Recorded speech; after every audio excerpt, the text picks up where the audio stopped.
se numrit punësuarve është rritur, papunësia ka rënë, tani në cilat fakte se struktura e ekonomisë ndryshon në 5 vjeçar, në 10 vjeçar, në bazë të kërkesës dhe të ofertës, këto janë ligjet ekonomisë të cilat funksionojnë dhe mësohen në shkollë, aty ku ju pretendoni që edhe keni dhënë mësim.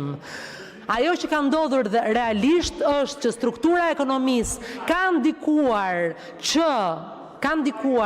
që ato vende pune të cilat janë me kosto të ulta, po transformohen në vende pune të cilat janë me paga më të larta. Dhe këtë e tregon dhe rritja e pagës mesatare.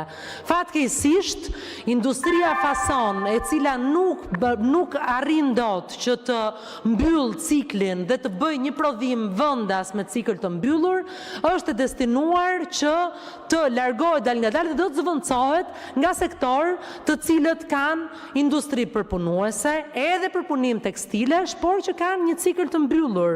E vërteta është që zhvillimet ekonomike janë aty, shifrat për zhvillimet ekonomike janë aty, qoftë të ardhurat, qoftë GDP-ja, qoftë punësimi, qoftë papunësia dhe të dhënat nuk gënjejnë. Aludimet po. Po, për replik, patjetër, keni fjalën.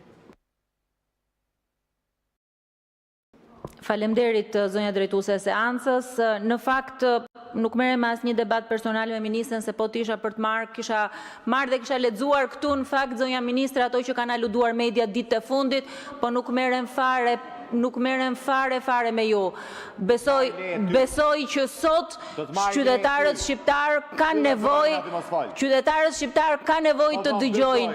Rritja ekonomike sot vjen. Ju lutem mos ndryhini nga vendi. Ju lutem mos ndryhini nga vendi. Ju lutem. Deputetit nuk guxon. Ju lutem, zoti Bardhi, ju lutem mos ndryhini nga vendi. Mbyll goja. Ju lutem ruani etikën.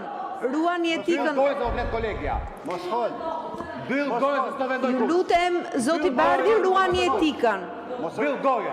Po mos fol më. Dilje llogari për pasurinë aty. Ju lutem, ruani mos flisni nga vendi. E korruptuar. Dilje llogari aty. Zoti Bardhi, zoti Bardhi uluni. Ju të rreq vëmendjen, zoti Bardhi uluni, të lutem. Të lutem. Dilje llogari. Zoti Bardhi. E korruptuar. Zoti Bardhi, ju të rreq vëmendjen. Dilje llogari. Atëherë zoti Bardhi, ju të rreq vëmendjen. Të lutem zonja Tabaku, do përfundoni? Doni të prishni seancën me çdo kusht? Unë jam duke folur se dua ta prishim seancën. E treta herë që merrni fjalën, ju lutem përfundoni. Do flas sa herë kem nevojë të flas, po duhet llogarisni kohën. Përfundoni. Së pari një herë unë besoj që ministrat kërkojnë ndjes, sepse këtu kërcënime guxoni, nuk bën askush në sallën e kuvendit. Kërcënime guxoni dhe nuk guxoni nuk bën askush për të drejtën e fjalës. Zonja Tabaku, përfundoni fjalën që keni nisur. Dhe mos provokoni konflikt midis kolegëve. E dyta. Dakord? Ju lutem mos përfundoni sepse është shumë gabim. E morët fjalën për rritja ekonomike për ato që marrin vesh dhe për ato që kuptojnë vjen nga paga e administratës publike dhe nga shpenzimet e administratës publike. Sot bujqësia është më keq se kurrë, ke fermerët duke protestuar në zyrat e shtetit. Sot rënja e euro dhe vlerësimi i euros i ka nxjerrë produktet shqiptare në rrugë. Të gjitha sot bizneset e fasonit janë duke hequr nga puna masivisht. Ishin 175.000 të punësuar, sot kanë arritur në 55.000 të punësuar, prej paaftësisë të qeverisë, prej korrupsionit të qeverisë, prej kriminalizimit të ekonomisë. Këto janë shifrat e ekonomisë shqiptare.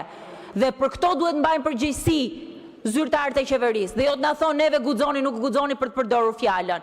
Këtu po flasim për një model qeverisje të korruptuar, një model qeverisje që sot është i gjithë në spak, nuk ka asnjë nga ministrat e 2013-s këtu që ishte në fillim të këtij mandati e që është sot. Ky është modeli qeverisë socialiste. Kjo është filozofia e qeverisë socialiste. Filozofia e korrupsionit dhe e vjedhjes. Për këtë duhet mbajmë përgjegjësi. Pastaj guxojmë, nuk guxojmë ne për drejtën e fjalës, nuk japim llogari askujt. Zoti Leskaj, keni fjalën? Të përgatitet zonja Brunilda Haxhiu.